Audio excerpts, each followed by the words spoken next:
Todd and I, we're going to shut off our cameras just so there's no lag or delay on with the audio. And then in addition, the attendance is automatically taken by Google Meet now, so don't worry about recording that in the comments.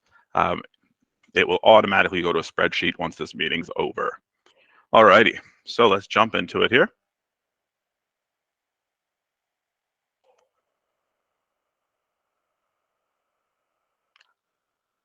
So this session is on evidence-based grading in Infinite Campus and some of the changes from last year to this year. In the bottom left corner, you can see that there is a bit.ly that you can go to get access to this presentation. Now, Todd is going to put that link in the chat as well. It will force you to make a copy, which is great because then you'll have your own. And if you did want to make any notes or, make it, customize it for you, you can do so. There are some really good resources in this presentation especially towards the end. So we highly recommend making a copy of this because even if you don't need it this second, I think it'll come in handy, weeks and months down the road. Okay, so in this session, again, we're just going over some of the different things like professional skills, academic skills, and then growth. Some of those are going to be new to you. Some people may already be familiar. And then its mode, most recent, and how that's going to look for you. We do have one other link here that, again, Todd is going to put in the chat, or you could just type in this bit.ly. And it's more, we ask that you don't put questions in the chat and instead put them on this document. And we ask that because there are many different content areas in this session, a lot of different grade levels, and just different grade books in general. For that reason, we ask you put the questions in this document.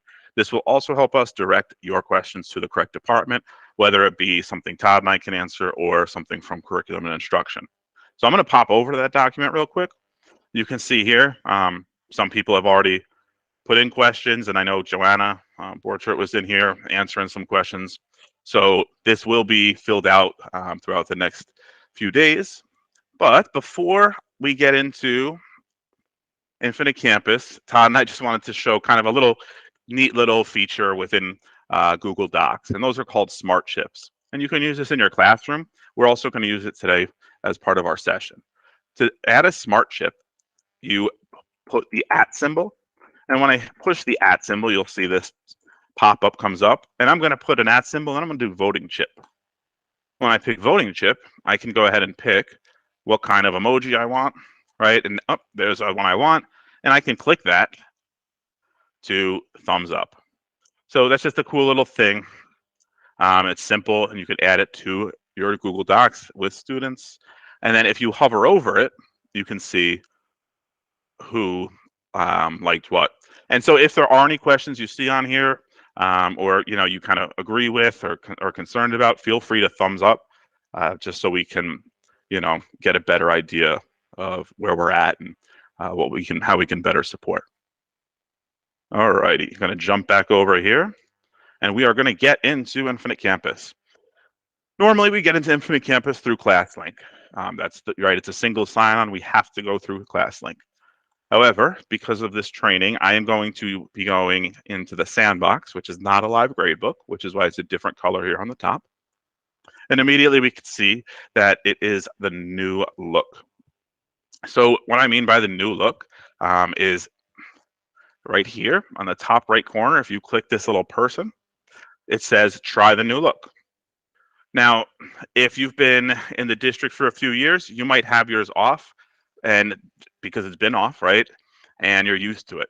We do recommend toggling that to on, as we will be doing this session in the new look. And eventually, we don't know when, but eventually Infinite Campus will make the decision to change to the new look without giving you the option to go to the old look. And we won't have any control over that. So just kind of a heads up there. And to be totally honest, once you get used to it, there are some really nice features in this look that make this a more efficient platform. So that's how you get to the new look.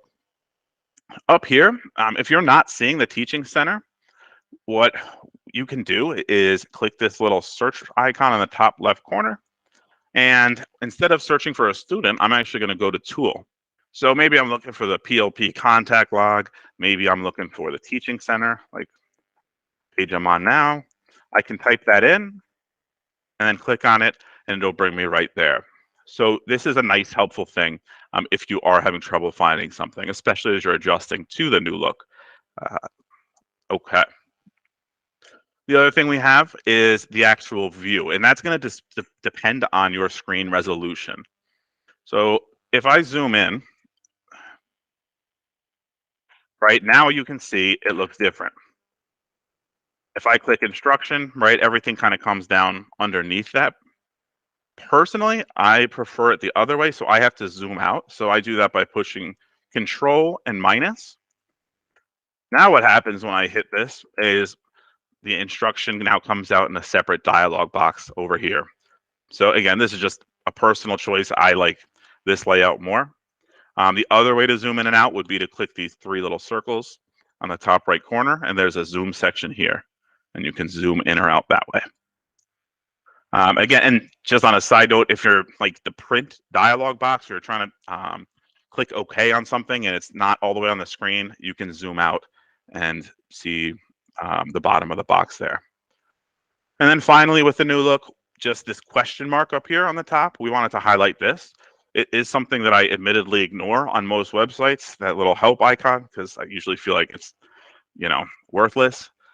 That's really not the case for Infinite Campus. I'm in the sandbox, so if I click on it, it's not going to bring me to the live knowledge center, the knowledge base. However, it does have a ton of helpful resources on it. And for example, this is one of them. And it has, this is just on the new look. It has everything you could possibly want to know about the new look. And you can kind of look what you're specifically trying to learn about and search the knowledge base for any documentation on that. They also have simulations, videos, so there's a lot of different resources there, and they're straight and to the point. It's not a lot of fluff, in my opinion. All righty. Anything else on the new look, Todd? No, I thought you did a good job explaining that. We really do like that help center that Joe talked about. So it's definitely a great resource to look at and see what you can find in there. And with that new look, if you're getting used to that and trying it out for the first time, kind of just test it out, practice with it. And once you do, you'll probably find that it's a little more efficient than the old look. It's just that, the first couple of times you use it, you got to get your brain to get in the mode of using the new views and stuff they have. But they did really try, and I think did a nice job making it more efficient once you get into it. Awesome. So now we are going to hop into an actual class. So I'm going to go in here through the Teaching Center. I'm going to go to this Block 3A, which is a math class. This is an algebra class, but for what we're showing, it's the same for high school and middle school, at least at this point. And we have a new look here, right? We have these tabs at the top. We can have our student list here where, you can see on the sidebar, this is where you do your attendance and the seating charts, etc. But for this session, we're going to spend the majority of our time in this grades area. Now, in the grades area, the first thing we want to identify is, let me delete this. I apologize from the previous session. Okay, there we go. So in the gradebook, we want to identify the categories first. So in the high school gradebooks, they're going to see practice, scrimmage, game. And then correct me if I'm wrong here, Todd, but in the middle school gradebooks, the categories you're going to see right now are formative and summative. So the feedback, yeah, we're getting from most middle school teachers right now is that formative and summative are the categories that appear there. Eventually, the hope would be that that switches over to practice, scrimmage, and game. And then you will have the ability to add some categories in if you feel like that's necessary. But for middle school teachers out there, yeah, just keep your eyes open because you might see the categories switching in the near future. And then if you don't, just let us know and we can meet and take a look at it with you as we move forward. Thank you for that clarification. So to get to where Todd was saying, right, I can go to the settings section here in Infinite Campus, this little blue bar, and click on settings. And then I'm going to go to where it says categories. Now, again, I'm in a high school class. This is what was pre-populated here. If I wanted to add a category, if I'm in a traditional gradebook, let's say a points-based gradebook that isn't evidence-based yet, I can add a category of my choosing here with whatever weight I would like. But again, those categories are going to be preloaded for you in the EBG gradebooks. The summative is what's going to be counting towards the grade calculation, where the formative isn't, as Todd mentioned. All right, moving along here. We are going to get into the new stuff here. So I'm in term 1. I'm in quarter 1 here. And now we're going to go to where the task dropdown is. And we're going to go to growth. We're going to go to growth. And I'm going to delete this. I was slacking in between sessions. Okay. So we're going to go to the growth section. And now to kind of get a better idea of this and wrap our heads around it, we're going to actually start by creating an assignment. So we can click add. Now I'm just going to type in September 12th, and I'm just going to go with growth. Again, you always want to make sure the due date falls within that grading period window. And I can scroll down here. The abbreviation automatically popped up. You can customize that if you'd like, but for me, this is fine for now. For the category, again, I know it's not identical to what you may be seeing, but I would choose summative, or in this one, I'm going to choose game, because we want it to count towards that in progress grade for growth. And then we're going to leave it at rubrics. So you can see growth is selected, and we're going to keep it at rubrics. I'm happy with this. I can hit save. Now I can close that out and make sure it entered in correctly, which it did. So it shows up right here. Now, already, you can see I kind of hovered over this box. You can see the 3 options we have as far as the grading scale goes. That is AG, MG, and FG. What does that mean? Well, we will provide a link. There is a link later on in this slides presentation with more detail on this. But essentially, it's appropriate growth, minimal growth, and failing to grow. And now MG and FG are going to be those grades that are an area of concern when you're communicating to guardians. We want them at that AG. So to score this assignment, it's the same as you've scored assignments in the past if you've used Infinite Campus. We could either manually type it in right here, or I can go here and hit the score button in the assignment details. Now, there's something here called the fill button. So I'm going to go ahead and put MG, and then I'm going to go ahead and click that little arrow and hit fill all. Now, I'm sure your class sizes are a little larger than my fake class here, but then I can go in and I can change whatever needs to be changed. But like Todd mentioned in an earlier session, the real value here, I think, is the comments and being able to fill in for comments. So we're going to go here, and I'm just going to do multiplication. So if I want to add that comment to every student, I can go ahead and do that fill all. And what that's saying is, okay, this is their growth score, and this is what we covered. Obviously, it's a little vague, but just for this training purposes that I'm going to leave it like that. And then I can hit save.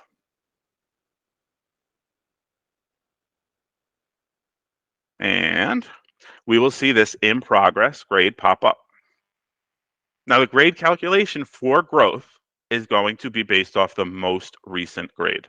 The most recent grade. So when I enter an assignment next week, the week after this, right, that's going to override whatever grade was put in on September 12th. One other quick note on the scoring page. You could turn rapid scoring on by clicking on the top right corner. And that just means you're going in manually and typing in the students' grades. So again, it's just personal preference. However you want to do it works. I can go ahead again and close that. And there we are. Now that little red icon in the top right corner there, that's just saying that there's a comment on that assignment or attached to that grade. This will not, the growth score will not contribute to the quarter grade. So just to be clear, this growth score will not contribute to the student's quarter grade. The other thing that's very important to note is that this is a requirement, and the requirement from administration from AFC is that a growth score is entered every week by Tuesday at 8 a.m. So let me go to the previous slide here.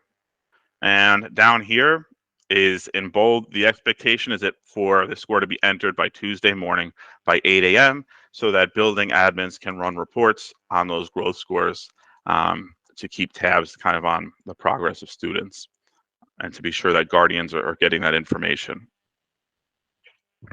Todd, anything there that I need to add or that I forgot? I think you covered everything.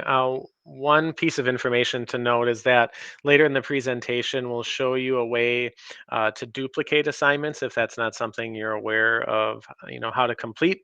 We wanted to show you that just so this doesn't feel as overwhelming with having to meet that, weekly basis deadline. So we'll share that a little bit later in the presentation. Awesome.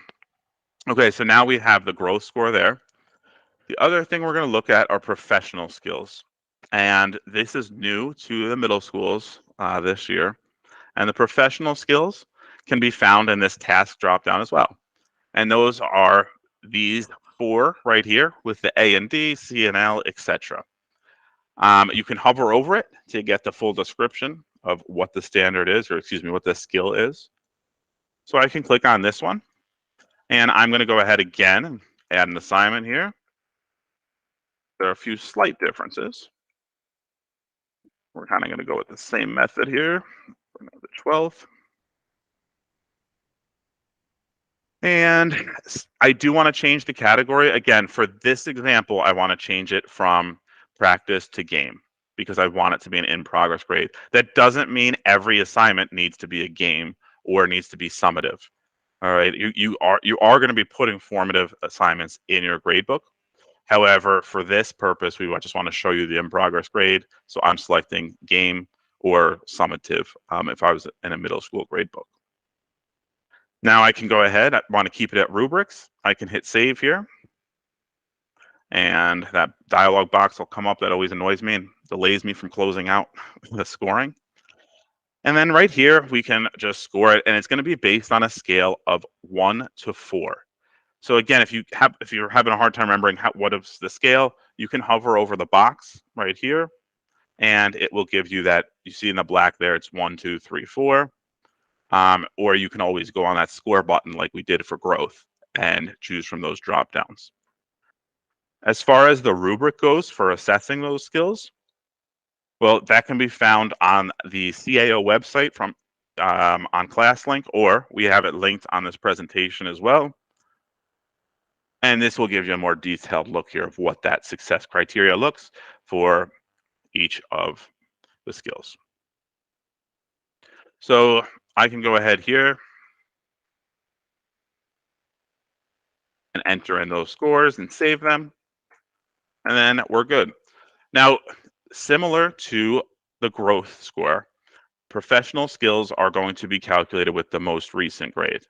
So if I enter in another assignment a few weeks later, right, that's going to be the grade that goes into that in progress section. Now, similar to the growth score, the professional skills are separate from the quarter grade calculation. This is a separate thing. So all 4 of these will not impact the quarter grade.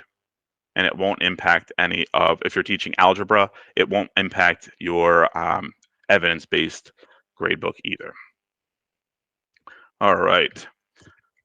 As far as one thing I forgot, as far as how many you should enter, the frequency and all that, we would say check with your building leadership, check with your admin team and see if they do have a preference as far as what's expected for the professional skills, because there are schools that have different policies in place.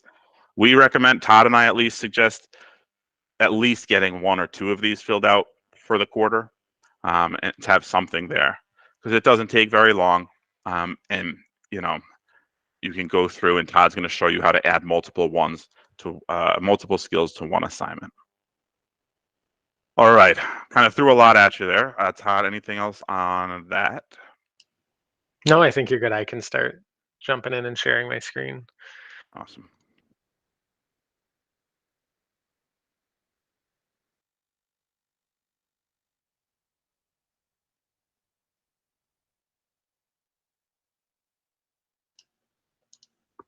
Can you see my screen okay?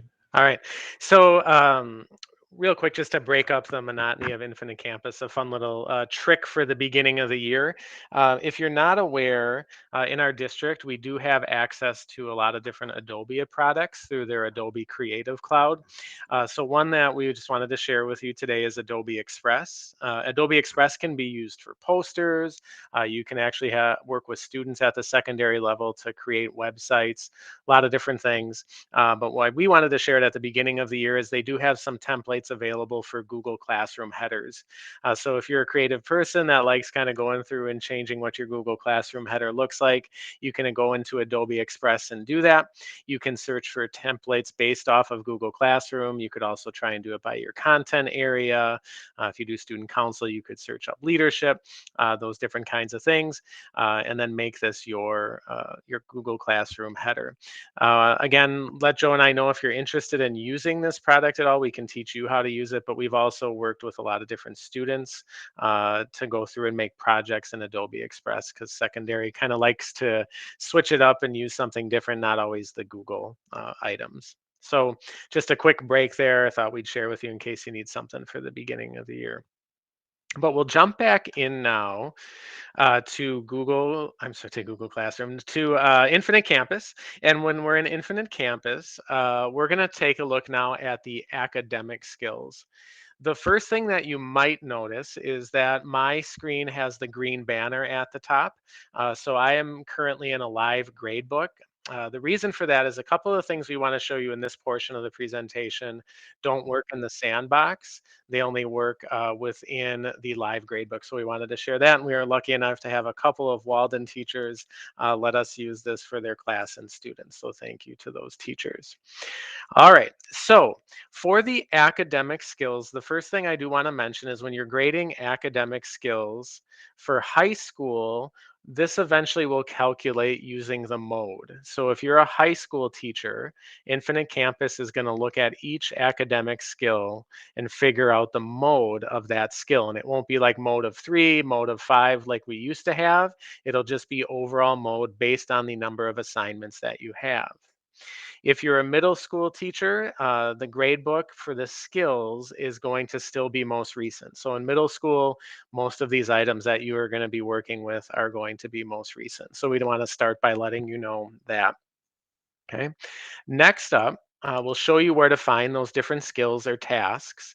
They will be located in the task drop down menu where Joe was working out of growth. In the gradebook I'm working with, I can see that I have my skill at the top for SSE. So I'm going to jump into that for solving and evaluating equations. When I pick that from the drop down menu, you can see that I have some scores entered for a student.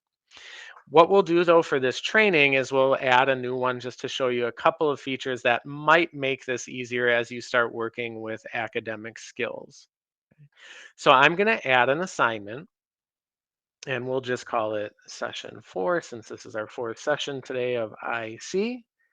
We'll scroll down, we'll pick our date. So we want to make sure to pick a date within our grading window. So we'll go to September 21st and keep scrolling. As Joe mentioned, there's abbreviations. You can change those as you need. We're going to choose the game category, and we'll kind of keep repeating this, but the game category is going to be what counts towards the grade so that practice and scrimmage are really more informative. You're entering game for things that you want to eventually calculate and go towards the student's overall score for performance. Okay. While we keep scrolling, when we work with the academic skills, we like to show teachers that they can add more than one standard or task to an assignment that they create. So you don't have to create a different assignment for each task or each skill. So what I'm going to do is I'm going to click the plus button to add a standard. I'm going to stay with game, and I'm going to choose the next academic standard that appears in my gradebook. What I really like is I can also add in professional skills. So Joe just went over those professional skills. If I feel like I gave an assessment that covers, two academic areas, but also really hit on something I'm looking for in those professional skills, I can choose one of the professional skills as a standard or task that I put with the assignment, and I'd be set to go. So you can add more than one. You can actually, I think, add everyone in the grade book that you have if you'd like to do that. When I'm ready, I can click the save button. And as Joe mentioned, I then would have the ability in the upper right corner to click score. So if I click score, I now have the ability to rapid score because my rapid scoring is turned on. So I could go through and put in scores for this student. I can see that it's telling me the AD, which is the professional skills standard, is kind of its own tab. And then I'm seeing my academic skills in their own little section. Okay. If I don't want to use the rapid scoring, I can turn that off and I get a little view that has the different boxes I can click on for the scores to calculate. Okay. All right, so I'm going to turn that back on and then I'm going to click save. Okay, and we'll click close. And we're going to go back to the gradebook to touch on just a couple of things. So next, you'll notice these scores are starting to appear. But what you may notice, for those of you who have used Infinite Campus a lot, is there's no in progress score calculating right now. Okay? If I were to go to my growth grade, I'm going to see that there is an in progress score that the Gradebook Infinite Campus is going through and calculating my most recent score. So that in progress is calculating. Currently, the in progress scores in Infinite Campus and Racine Unified aren't calculating. They're hoping that that in progress score will start to calculate very soon here. It's something that Infinite Campus is working on.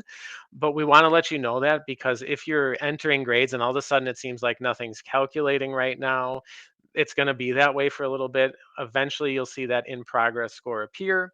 Once that appears, everything should be functioning as normal, just like the growth grade is, and then your grades will start to officially calculate. One other thing for high school teachers, if you were a high school teacher doing EBG prior to this year, you may remember that you had to put in an A, B, A, C, different grades. So if I put in an A this year, it's just going to cross it out. So it's not going to work. I have to make sure to remember to put numbers in this year. So if I accidentally put an A, I can quick go change that to a 4. Infinite Campus will give me that line out of the score and let me know that it's working. We kind of do like the 1 to 4 now. I know it's different, but it does mirror those professional skills. So in the long run, that be nice for consistency with families and stuff. So uh, hopefully that'll be something you get used to and feel more comfortable with as we move forward. One other thing in regards to the academic skills, I'm going to jump back to this slides presentation. And we want to show you for high school teachers, if you work at the high school level, your semester grade is going to be calculated with the help of the mode. And basically, what that means is Infinite Campus is going to take the mode of each skill that you have in your grade book. It's going to take the mode, assign the skill the mode. So let's say we got a 3. And then Infinite Campus is going to look at all of the different skills that you have in your grade book, and it's going to determine how they get their semester grade based off of these credentials in the chart.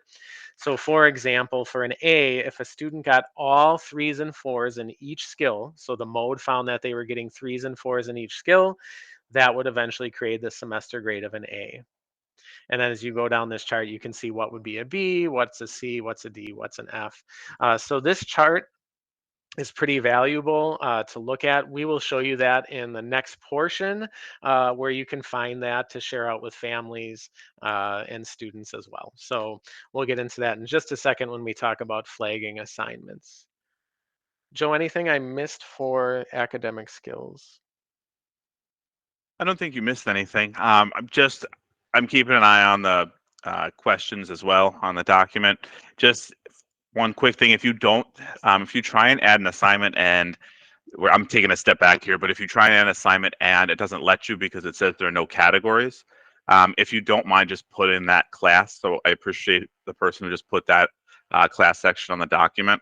But you can go in and add a category yourself to be able to add an assignment, and you could select the weight for that as well. Sorry, I know we took a step back there, but All right, that's all good. Thank you, Joe. Uh, all right, so as I mentioned, we're going to jump into the flagging of assignments now. And since we're on this slides presentation, let's show you the document that you can find that on as far as the chart for Joe shared about appropriate growth. We see that chart. We see here something with IB that we'll talk about in a second. The one I just went over, semester grade calculation. So this document is shared out in the end of this presentation. We have it in some of our slides, so we'll touch on it again.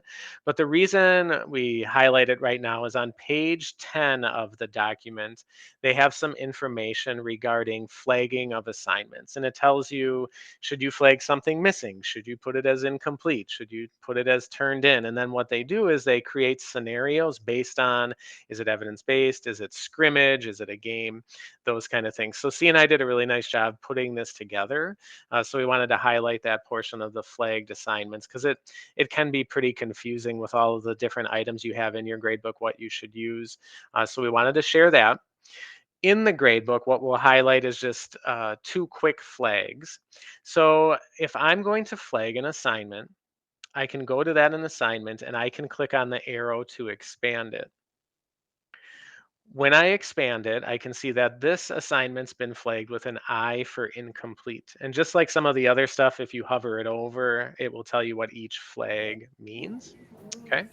Now, we wanted to show you that because if we had a student, let's say, get a 2 and it was incomplete and we wanted them to be able to keep working to hopefully get to a 3, we want to make sure to mark that with an I for incomplete. In the past, some people have used the flag of missing.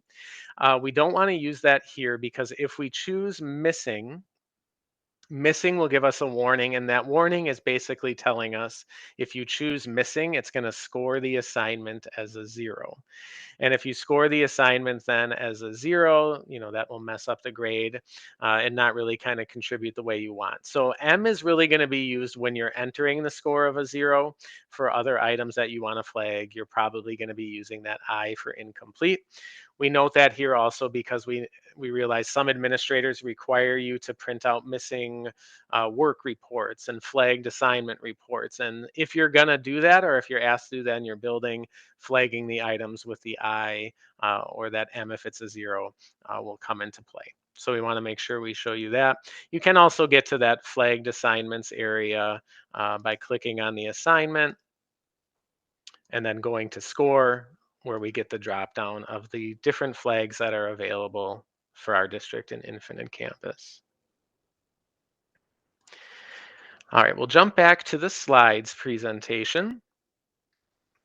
On the slides presentation, we did want to share with you a traditional gradebook. So if you are a teacher that's still going to be working within a traditional gradebook, that's going to be a points-based system.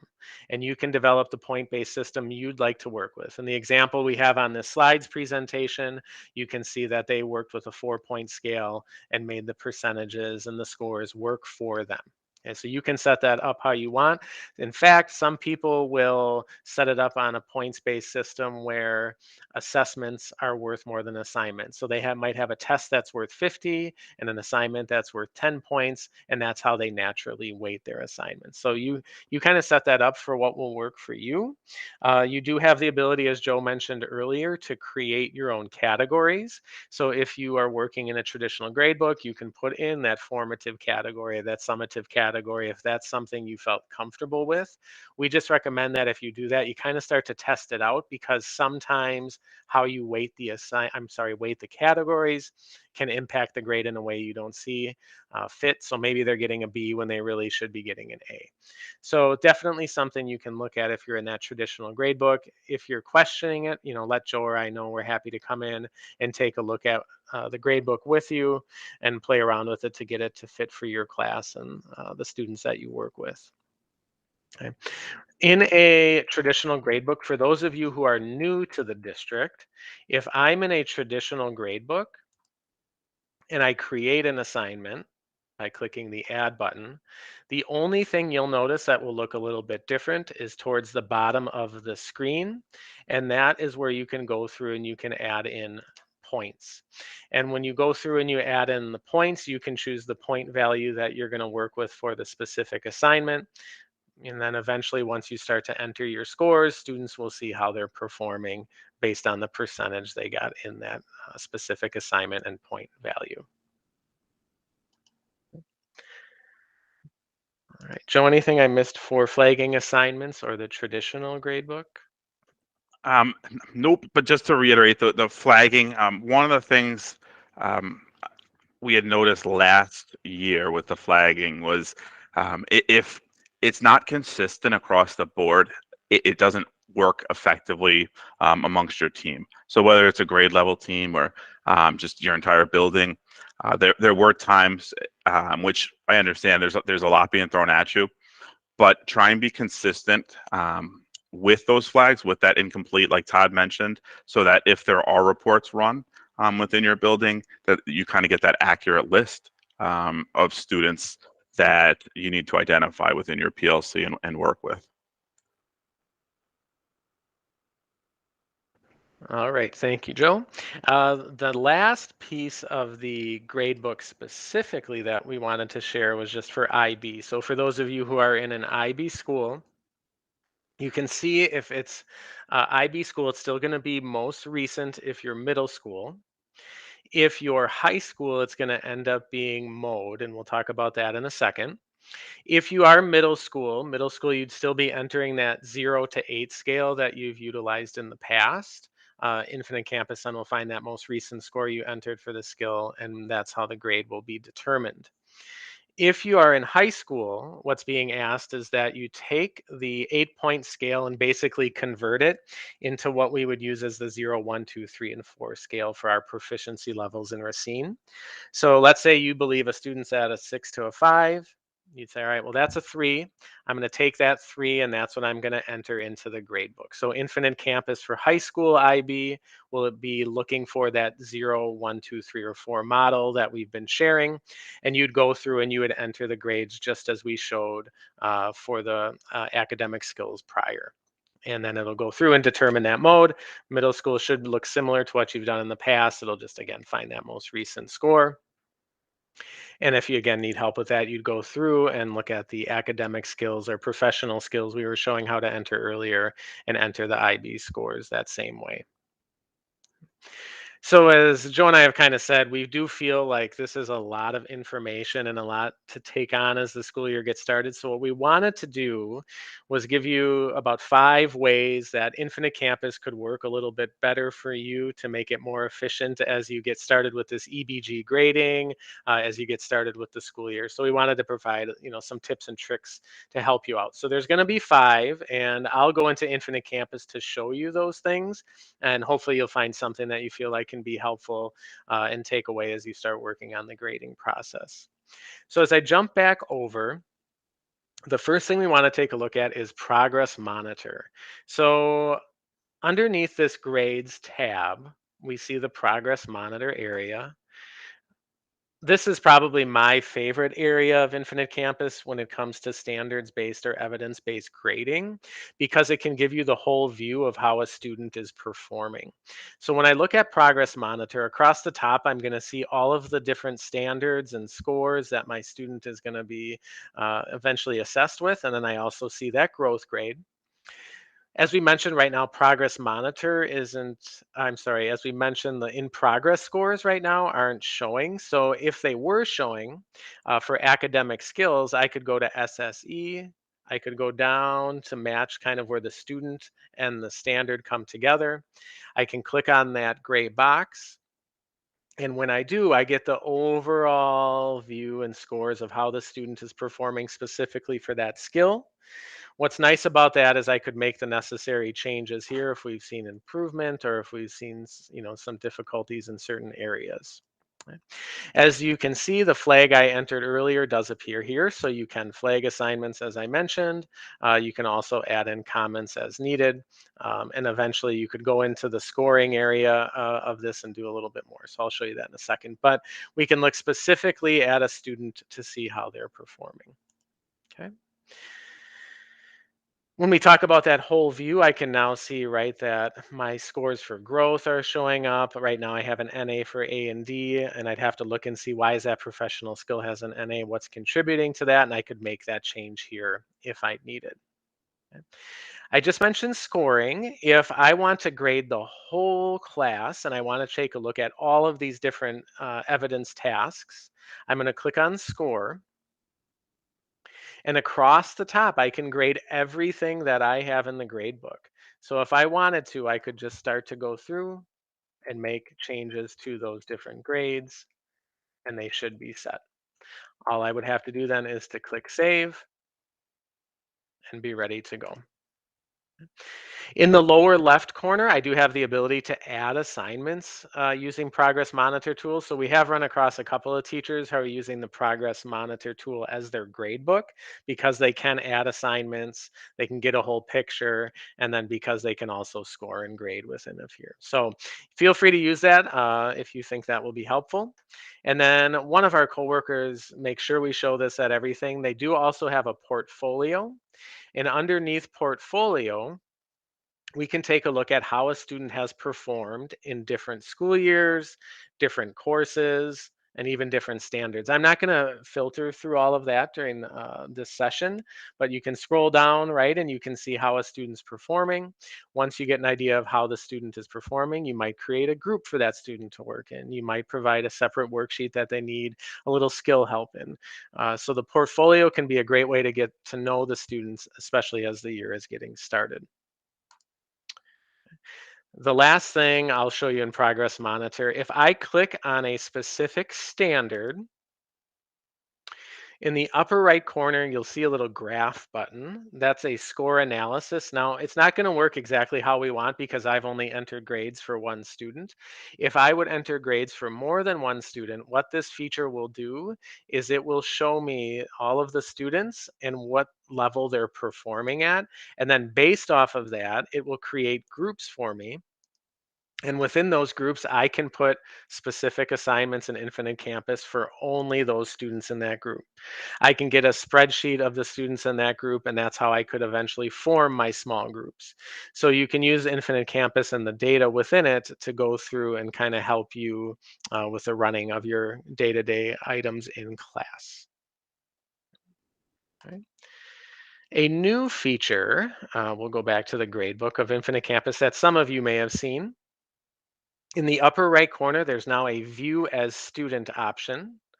In the View as Student option, I can click the menu to come down. It'll give me a list of the students that are in this specific class. I can click on the student, and I can see what they are, I should say, how they're performing in my class. What I like about this from the teacher perspective is it will allow me to see the assignments I've put in. For a teacher, it will allow me to see, is Infinite Campus actually putting in a grade for me? So did I set everything up correctly? It's kind of a way to double check my work. So I really like that from the teacher perspective. And then also from the teacher perspective, I can click on specific assignments and I can see, do they look the way I want? So if I've attached a worksheet or a PDF to the assignment for families to see, is it showing up how I want? I can click to see, and then I find that my picture from a Gilmore class that we worked on last year is appearing. So it allows you to kind of double check your work, look at those assignments, and just gives you an idea of what students are seeing. And then if a student would come to you and say, Mr. Ranke, I'm seeing this as my assignment. Am I seeing everything correct? You can go in and double check that and look with them. All right, Joe, before I jump into duplicating assignments, anything you want to touch on? Not I don't need to add anything, but there were I think I saw a few questions in that document about, hey, where the professional skills going to show up? Some very good questions in there. So can you just show one more time, in case they're on a different tab or something, how to view as a student through Infinite Campus in the gradebook? Yeah. For sure. All right, so I'm going to click on grades. I'm in my grade book. And then in the upper right corner, I can click the view as student. I can find the student that I want to know more about in my class and how their assignments are appearing and their scores. And when I scroll down, then I eventually will see those scores. The one that's calculating right now that we know about is growth. So I can see the growth scores calculating based off of these games assignments that I've created. And then I can scroll down and look at those other skills to see if I'm seeing the things that I need to be seeing. So that's a good point. Yeah, thank you. Just wanted to hammer that one home because I think it's going to be a useful new feature. All right, thank you, Joe.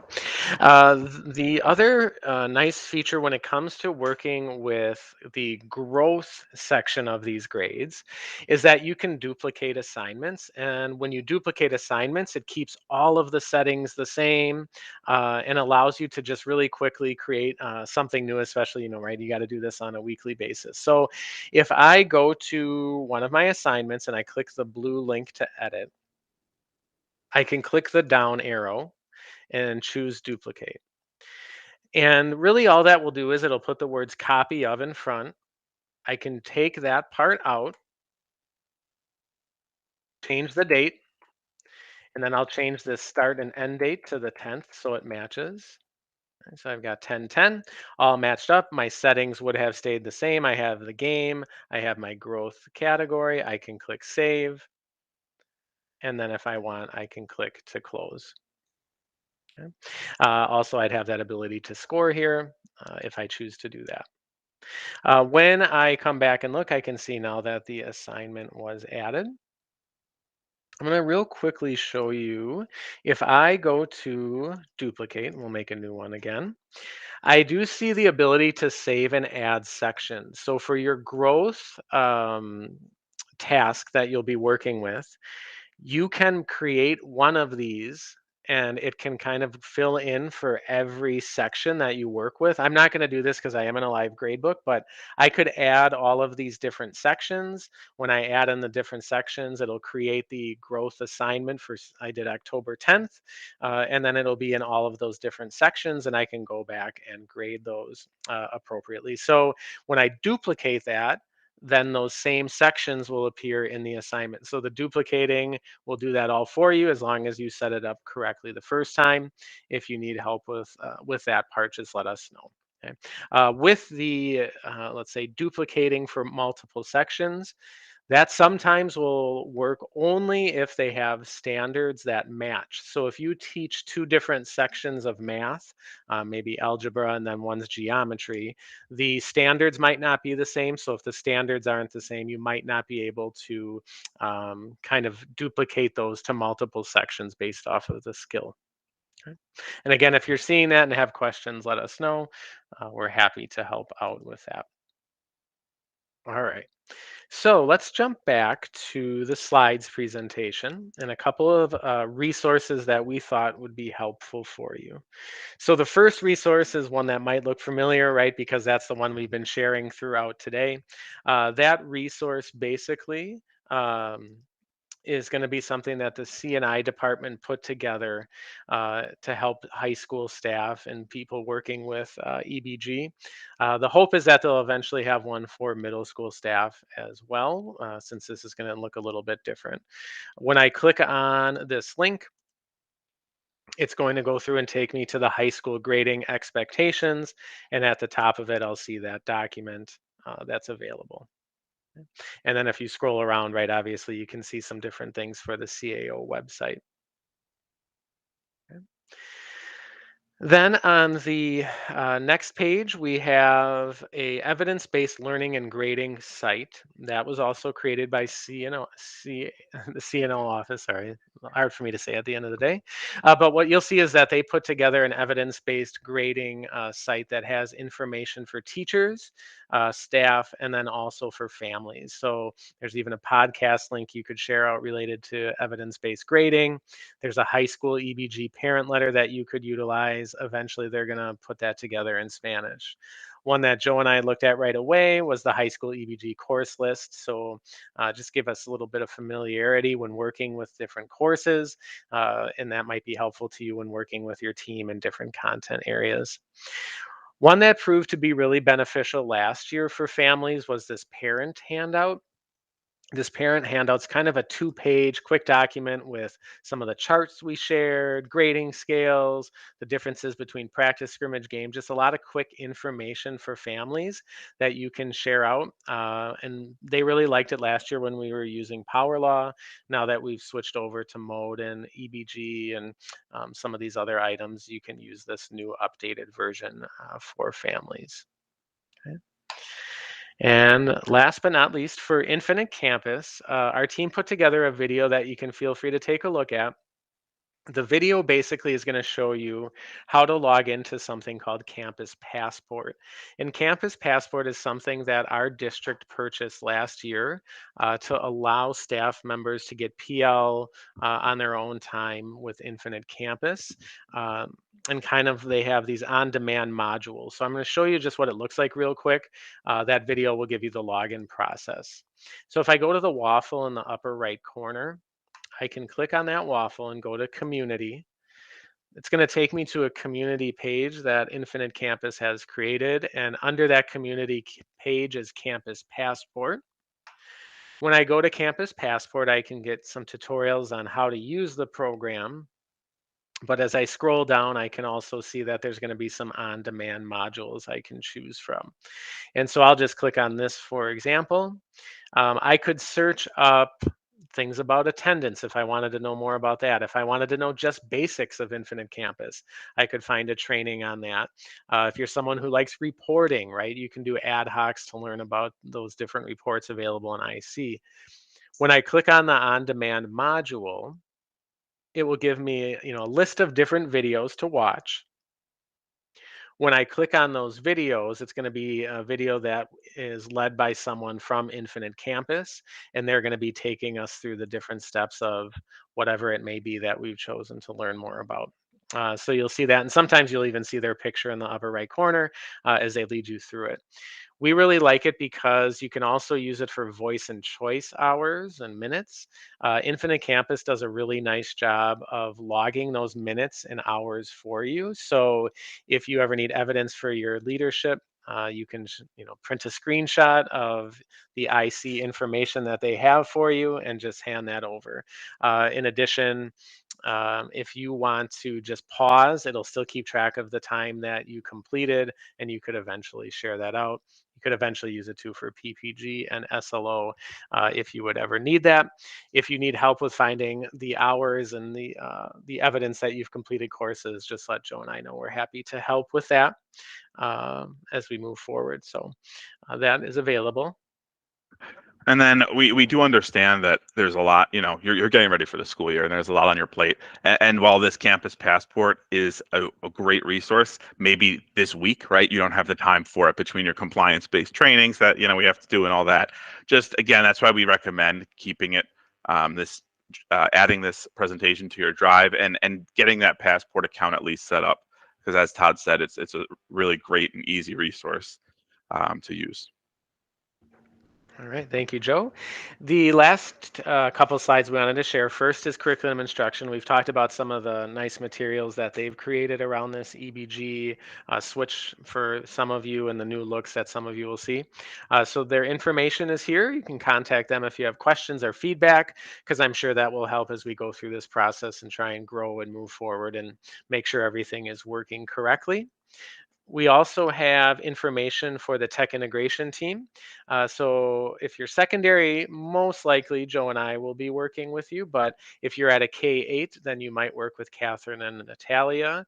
They're happy to help you out as well with some of the IC training and questions that you might have.